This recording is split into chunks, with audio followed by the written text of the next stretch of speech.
Some good news for SNAP benefits, otherwise known as food stamps, and for the low income. I have all the details and what you need to know right here in the video, so let's get right into it.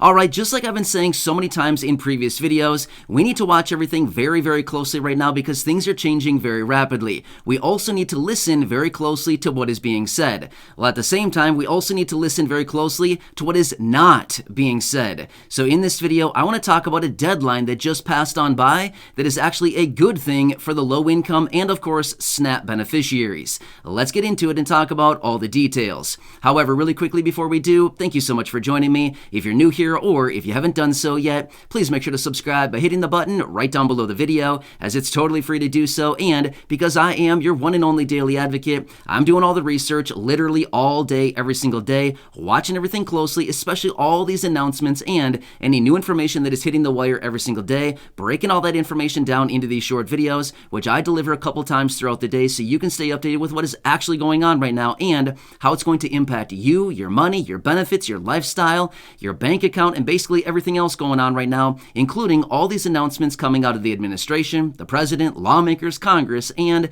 everything that Congress is currently working on right now, including the bills, packages, proposals, new pieces of legislation, reform to these very important benefits, and anything revolving around money, raises to benefits, programs, checks, stimulus, or anything else like that. Of course, I'm watching it closely and bringing you the latest information in these short videos every single day. So again, thanks so much for joining me. Please make sure to subscribe down below if you haven't done so yet, and I'll continue to be here for you right by your side every single day, as that's my dedication and my commitment to you and the community, and as always, I'm sticking to it. Alright, thanks again. Let's jump into it and talk about the deadline that just passed right on by, which is actually a good thing. It doesn't happen all that often, right? Let's be real with ourselves for just a minute here. Usually the deadlines that pass right on by are probably not exactly the best thing. However, this time it's actually a good thing. So I want to explain the situation that's going on right now and why this is actually a good thing and what it could actually translate into as we continue to get further data over the coming days, weeks, and months. There's a lot of moving parts right now.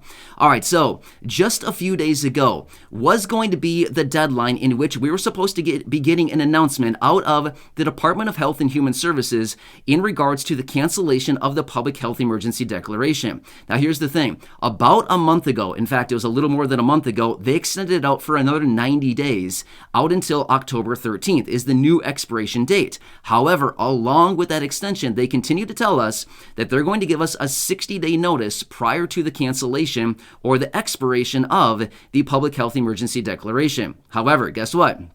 The 60-day window just went by. So they were supposed to give that to us about a week or so ago. They were supposed to give us basically the 60-day warning, right? Warning, 60 days from now, it's going to expire. Guess what? We never got the warning. So therefore, we can anticipate right now it's going to be extended once again beyond the October 13th deadline. However, are we surprised? Honestly, no, not one bit.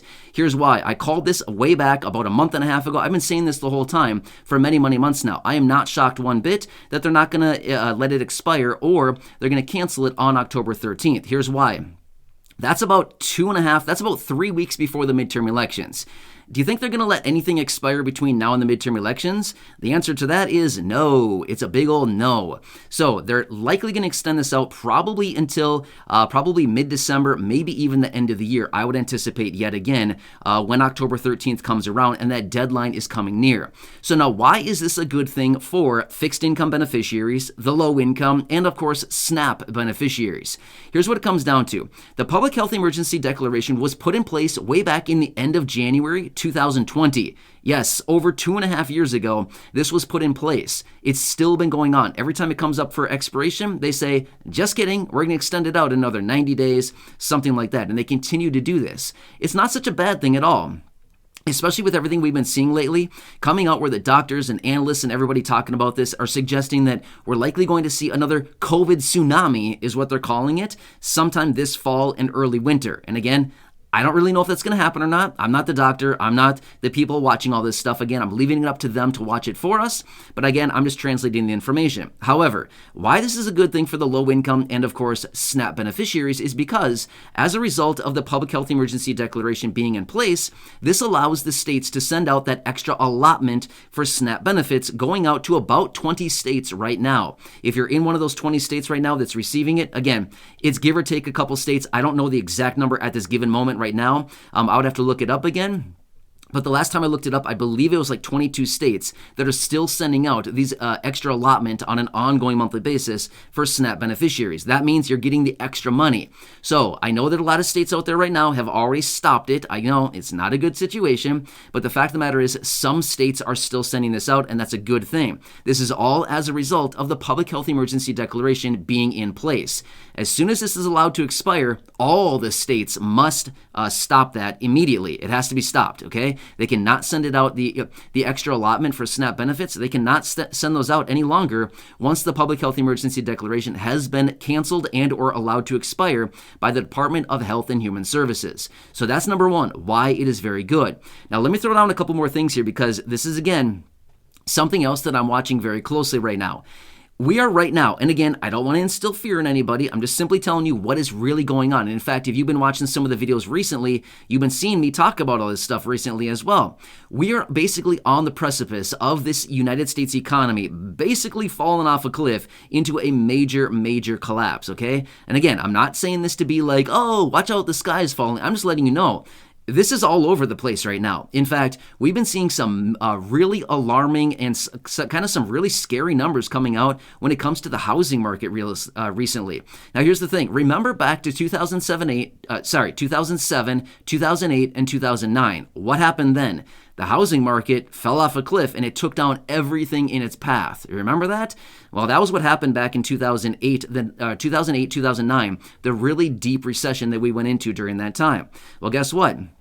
There's a lot of different factors that are all converging right now. The housing market is a big one right now that is really falling off a cliff here really, really fast right now. So the housing market over the last couple of years has basically been on a tear, but all of a sudden the Federal Reserve came out and stopped it in its tracks, and this thing is doing a major, major U-turn right now. So again, if the housing market falls off a cliff here, it's going to take down yet again everything in its path, right? It's like a big old nice forest standing out in the forest, doing its old forest type of thing, and all of a sudden some big 120 mile per hour straight line winds come through. What happens?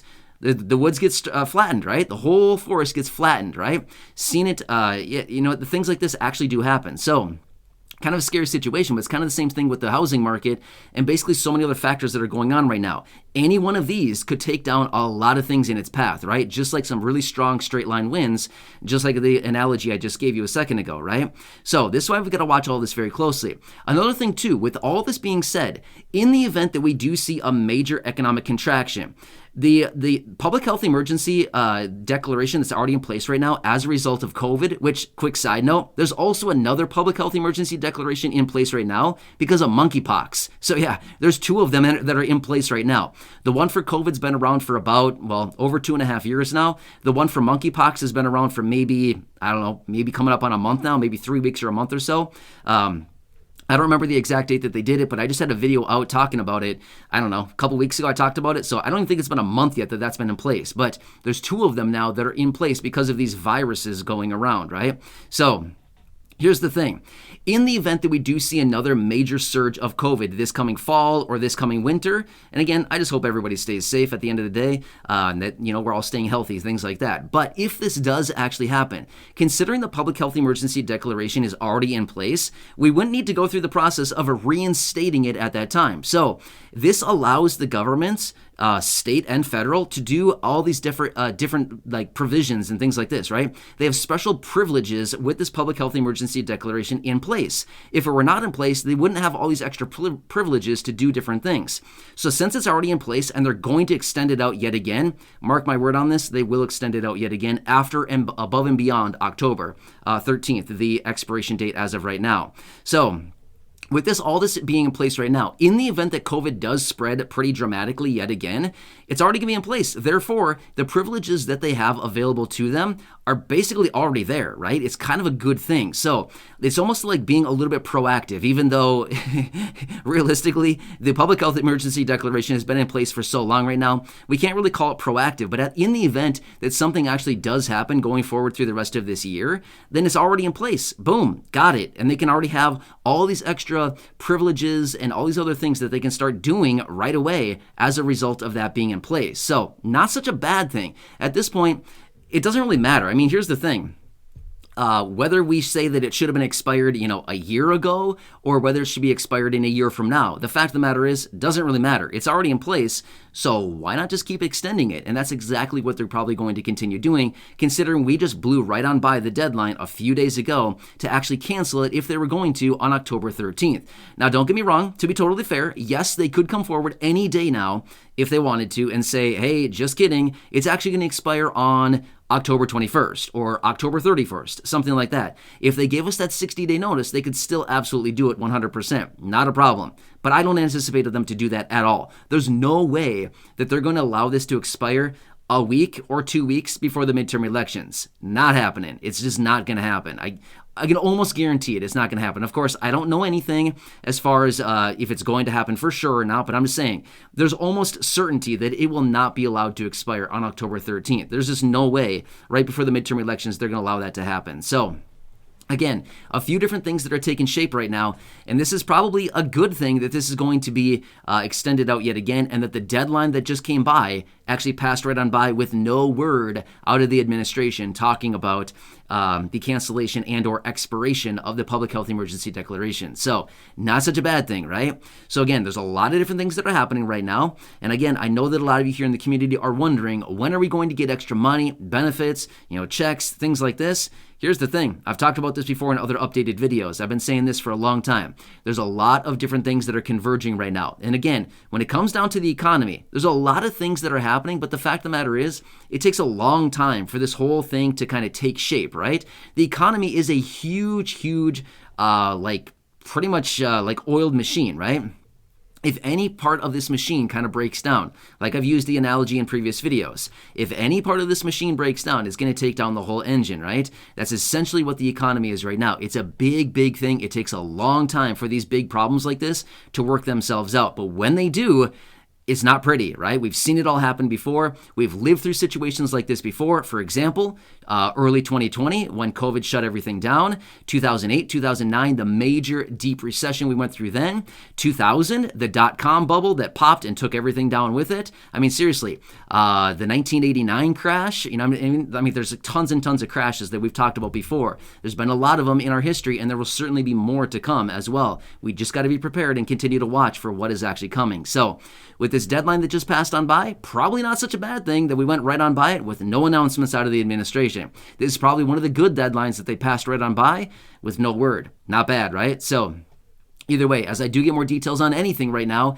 as I'm watching all the announcements and all the headlines coming out literally every single day, I'll continue to bring them to you right here in these short videos so you can stay tuned with what is actually going on. So again, thanks so much for joining me. Please make sure to subscribe down below if you haven't done so yet. Share the video with your friends, family, social media, and go back and check out some of the other thousands and thousands of videos right here on the channel. Until next time, have a good one. Thanks so much for joining me. And go back and check out some of those other videos. If you follow the right ones, make sure to leave those comments down below as we got some pretty cool stuff going on right now. Anyway, enjoy. I'll catch you again later in the next